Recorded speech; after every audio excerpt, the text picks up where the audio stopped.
Hello friends, welcome to my YouTube channel.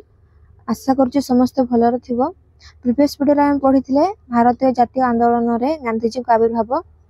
आज आम पढ़ा द्वितीय पाठ जोटा कि अच्छे भारत में असहयोग आंदोलन और ओडिशा रे यार प्रभाव। मु फास्ट प्रथम पाठ पढ़े देती 3टा पार्ट रे जो मैंने देखिन जाकि से वीडियो कंप्लीट देखीदेव। तो चलते वीडियो को स्टार्ट करवा। प्रथम आम देखा खिलाफत आंदोलन। प्रथम विश्वयुद्ध रे तुर्की मित्र शक्ति विरुद्ध रे युद्ध करिथिला। प्रथम विश्वयुद्ध रे कोन हेतिला ना तुर्की मित्र शक्ति विरुद्ध रे युद्ध करिथिला। हमरो दीटा शक्ति थिला, गोटे मित्र शक्ति आ गोटे केंद्र शक्ति। तो तुर्की कोन करथिला मित्र शक्ति विरुद्ध रे युद्ध करिथिला। हमरो प्रथम विश्वयुद्ध हेतिला 1900 एटा लिखि दबो 1914 रु 1918 एटा तमे पढितबो 9th क्लास रे।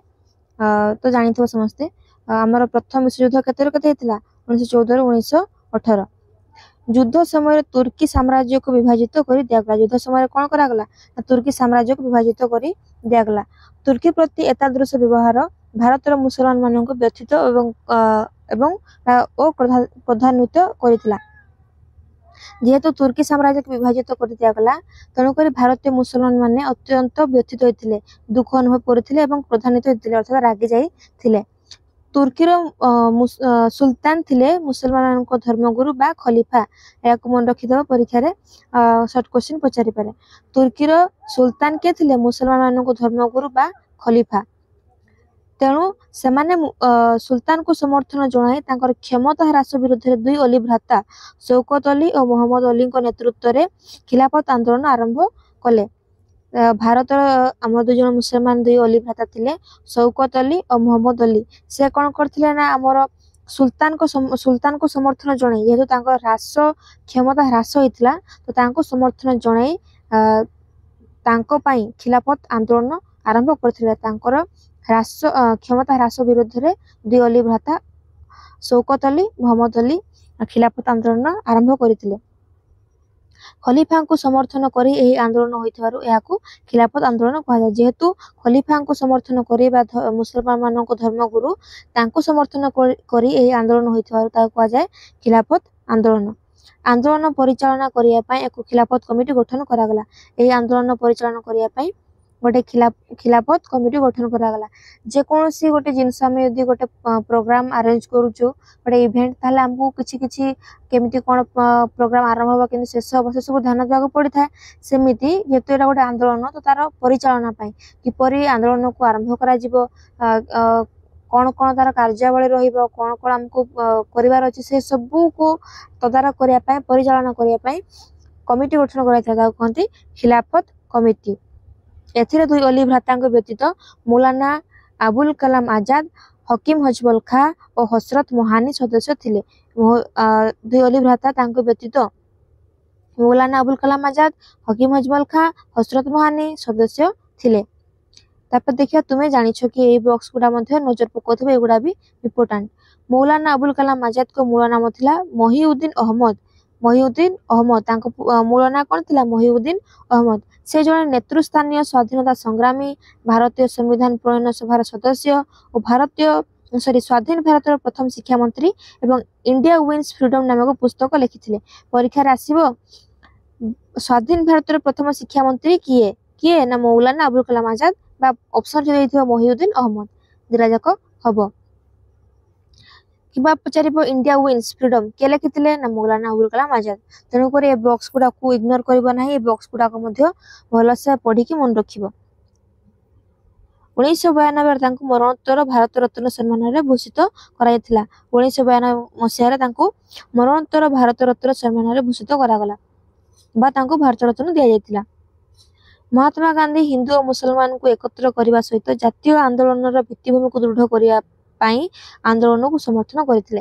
गांधीजी खिलाफत आंदोलन को समर्थन कोन पय करथिले ना भारतर जातीय आंदोलन भित्तिभूमि को दृढ़ करने पय से चाहूथिले। भारतर ए जो आंदोलन हबो जातीय आंदोलन, सेथिरे प्रत्येक व्यक्ति हिंदू और मुसलमान हो जे कोनसे धर्मर समस्त एथिरे पार्टिसिपेट करिवे एवं भारतर जातीय संग्राम पय आंदोलन करिवे। तेणुकरी से खिलाफत आंदोलन को समर्थन करथिले। 1919 नवेम्बर गांधीजी निखिल भारत खिलाफत सम्मेलन सभापति भावे निर्वाचित हेले। 1919 नवेम्बर मासरे से निर्वाचित होइतिले। तुर्कीर सुल्तान अधीन यथेष्ट अंचल विशेषकर मुसलमान पवित्र स्थान गुड़ी को न रखिले सरकार वर्जन और असहयोग करने सम्मेलन में निष्पत्ति निगला। जदि तुर्कीर सुल्तान अधीन अंचल माने विशेषकर पवित्र स्थान गुड़ी को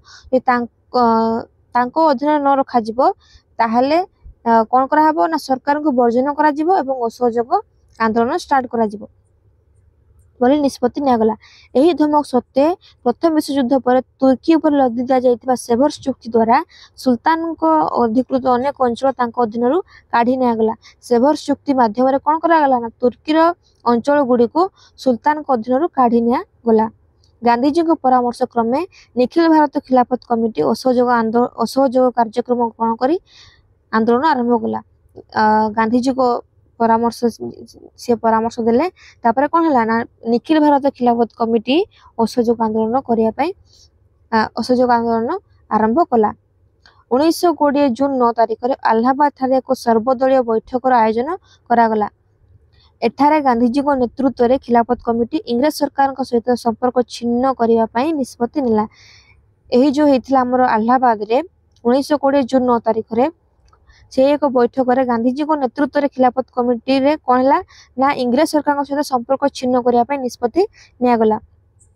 मुस्लिम लीग भारतीय जातीय कांग्रेस खिलाफत आंदोलन को समर्थन करथिले। मुस्लिम लीग जोटा कि 1906 मसीह एवं भारतीय जातीय कांग्रेस जोटा कि 1885 मसीह गठित होता से दुईटा पार्टी कौन कले ना खिलाफत आंदोलन को समर्थन करथिले। तापर तुम काम देछि तुम सेटा देखिदबो। तापर कौन देखिया 1920 अगस्त 1 तारिख में आनुष्ठानिक भाव असहयोग आंदोलन आरंभ होता। यहाँ मध्य बहुत इम्पोर्टाट असहयोग आंदोलन केबे स्टार्ट होता ना 1920 अगस्त 1 तारिख में आनुष्ठानिक भाव असहयोग आंदोलन आरंभ होला। बैठक बसिला डिसाइड कराला इंग्रेज सरकार सहित किसी संपर्क रखा ना। तापर 1920 अगस्त 1 तारिख में आंदोलन स्टार्ट है। उक्त दिन अर्थात 1901 तारिख 1920 अगस्त 1 तारिख दिन पूर्वाह्न लोक मैंने बाल गंगाधर तिलक देहांत होता। से दिन डेथ होता से मृत्युवरण करते। तिलक वियोग जनित शोक पालन और आंदोलन आरंभर मिश्रित प्रतिक्रिया समग्र देश में हड़ताल और शोभा संगठित है। जेहेतु से दिन लोक मैंने बाल गंगाधर तिलक मृत्यु होता तार शोक तार दुख एवं आंदोलन आरंभ युवा मिक्स होता तार मिश्रित प्रतिक्रिया देश में हड़ताल है शोभा आरंभ है। असहयोग आंदोलन इंग्रेज सरकार विरोध में महात्मा गांधी परिचालित प्रथम गण आंदोलन थिला। यहाँ इम्पोर्टाट परीक्षा आसो महात्मा गांधी प्रथम गण आंदोलन कौन ना असहयोग आंदोलन। यहाँ कहीं ना प्रथम गण आंदोलन इंग्रेज सरकार विरोध में प्रथम गण आंदोलन। पूर्व से अनेक आंचलिक आंदोलन करते खेड़ा आंदोलन चंपारण आंदोलन गुजरात लुगाकल आंदोलन एमती अनेक करते। तो यहाँ था प्रथम गण आंदोलन। यही आंदोलन ब्रिटिश साम्राज्यर मूलदुआ को दोहलाई देथिला। यही जो असहयोग आंदोलन होता ब्रिटिश सरकार मूलदुआ को दोहलाई देथिला। 1919 ख्रीष्टाब्द रावलाताइन जालियानवाला बाग हत्याकांड भली अभावनीय घटना जो गांधीजी इंग्रेज सरकार नैतिकता उपर विश्वास रही। जो आमर जालियानवाला बाग हत्याकांड होता से तदारक कमिटी तदारक करथिला कि केते जन मृत्युवरण करथिले केते जन आहत अछंती। इंग्रेज सरकार कमिटी गोटे तथ्य देथिला किंतु महात्मा गांधी तांको पटर जतेबेले तदारक करथिले तबे से अन्य तथ्य पाइथिले। तेणु करी महात्मा गांधी ए आंदोलन इंग्रेज सरकार ऊपर समस्त विश्वास को उठे देथिले। से इंग्रेज सरकार ठारू सब प्रकार सहयोग छिन्न कर शांतिपूर्ण भाव अहिंसा उपर असहयोग आंदोलन डाकरा देले। सरकार ठारू समस्त असहयोग किसी साहय सरकार कले ना। समस्त असहयोग इंग्रेज सरकार समस्त असहयोग को त्याग कले छिन्न कले और शांतिपूर्ण भाव अहिंसा उपर असहयोग आंदोलन डाकरा देले।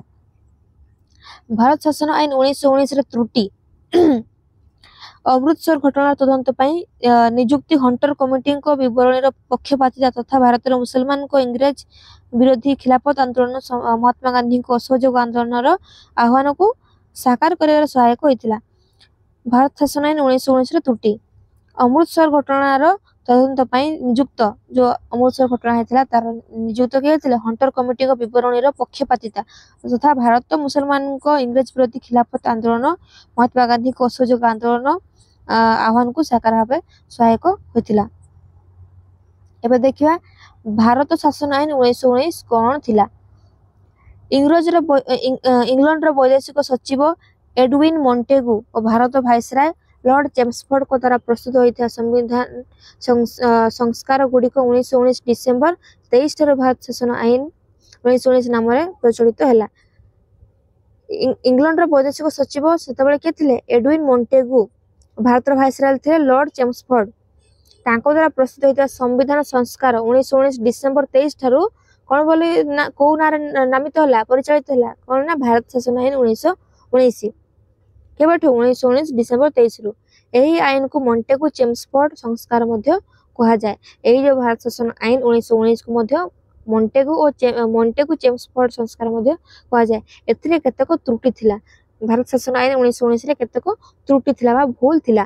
प्रथमतः भाइसराय और तांको कार्यकारी परिषद भारतीय संसद परिवर्ते ब्रिटिश मंत्रिमंडल निकट में उत्तरदायी रहिले। प्रथम कौन भाइसराय आमर जे थिले भाइसराय लॉर्ड चेम्सफोर्ड और तांकर कार्यकारी परिषद भारतीय संसद परिवर्ते भारत जो संसद थिला ता परिवर्ते ब्रिटिश मंत्रिमंडल निकट में उत्तरदायी रहिले। देखो जिते बड़े आमर मनकर इंडिया रे एबे आमर कौन गणतंत्र शासन चली तो सरकार कौन लोक मान निकट उत्तरदायी रहिबे जहाँ किसी भूल त्रुटि जहाँ किसी भी हम सरकार कौन लोक मान निकट उत्तरदायी रहिबे तांको प्रत्येक प्रश्न उत्तर देवाको पड़िबो। किंतु सेतेबेले कौन थिला ना सेमिति नथिला सेतेबेले भारतर भाइसराय लॉर्ड चेम्सफोर्ड सीए एवं तांकर परिषद भारतीय संसद थिला ताठी उत्तरदायी रहिबा परिवर्ते समाने कौन कले ना ब्रिटिश मंत्रिमंडल निकट में उत्तरदायी रहिले। सेटा गोटे पॉइंट थिला त्रुटिर प्रथम पॉइंट। सेकेंड पॉइंट कौन थिला ना प्रादेशिक स्तर में द्वैत शासन क्षमता व्यवस्था अनुसार राज्यपाल अधीन में रखाइथिबा विभाग गुड़िक ठारू अपेक्षाकृत कम गुरुत्वपूर्ण विभाग मंत्रिमंडल को अधीन में रहिला। कौन कही ना राज्यपाल अधीन में रखाइथिबा विभाग गुड़िक ठारू जेतिकी राज्यपाल अधीन में रखाइथिला विभाग ताठारू कम मंत्रिमंडल निकट में गुरुत्वपूर्ण विभाग मंत्रिमंडल निकट में रहिला। एटा थिला सेकंड नंबर त्रुटि। थर्ड त्रुटि कौन थिला ना केंद्रीय और प्रादेशिक व्यवस्थापक सभार सभ्य मानकर पूर्वरु मुसलमान संप्रदाय व्यतीत सिख और ख्रीस्टियन संप्रदाय भित्तिक निर्वाचन मंडली गठित होला। एवं थर्ड थिला केंद्रीय और प्रादेशिक व्यवस्थापक सभार सभ्य मानकर पूर्वरु मुसलमान संप्रदाय मुसलमान सभा ता व्यतीत सिख और ख्रीस्टियन संप्रदाय भित्तिक निर्वाचन मंडली गठित होला। आगरु थिला हमर भारत जातीय कांग्रेस एवं मुसलमान मानकर मुस्लिम लीग ता व्यतीत एवं कौन सिख और ख्रीस्टियन संप्रदाय निर्वाचन मंडली गठित है। मुसलमान मानकर निर्वाचन मंडली थिला एवं कौन है ना सिख और ख्रीस्टियन मानकर निर्वाचन मंडली गठित है। 4 नंबर कौन ना भोट दान अधिकार अधिक संकुचित भोट दान अधिकार को अधिक संकुचित करागला। भोट दान अधिकार जहाँ थिला ताको अधिक संकुचित करागला अर्थात अधिक कष्टदायक करागला माने सुविधाजनक करागला नाही। भारतीय जातीय कांग्रेस यही संस्कार गुड़िक यथेष्ट सन्तोषजनक नुहे बोली घोषणा करी ता परिवर्ते एक शक्तिशाली स्वराज्य दाबी कला। भारतीय जातीय कांग्रेस या बहुत मात्रा सन्तोषजनक नुहे बोली घोषणा करथिला एवं एथिरे से संतुष्ट नथिला एवं ता परिवर्ते एक शक्तिशाली स्वराज दाबी करथिला। तो आज एतिकी आमे नेक्स्ट वीडियो को नेक्स्ट जेतिकी रहिला ताको आमे नेक्स्ट पार्ट रे कंप्लीट करबा। एतिकी आज एतिकी जय जगन्नाथ।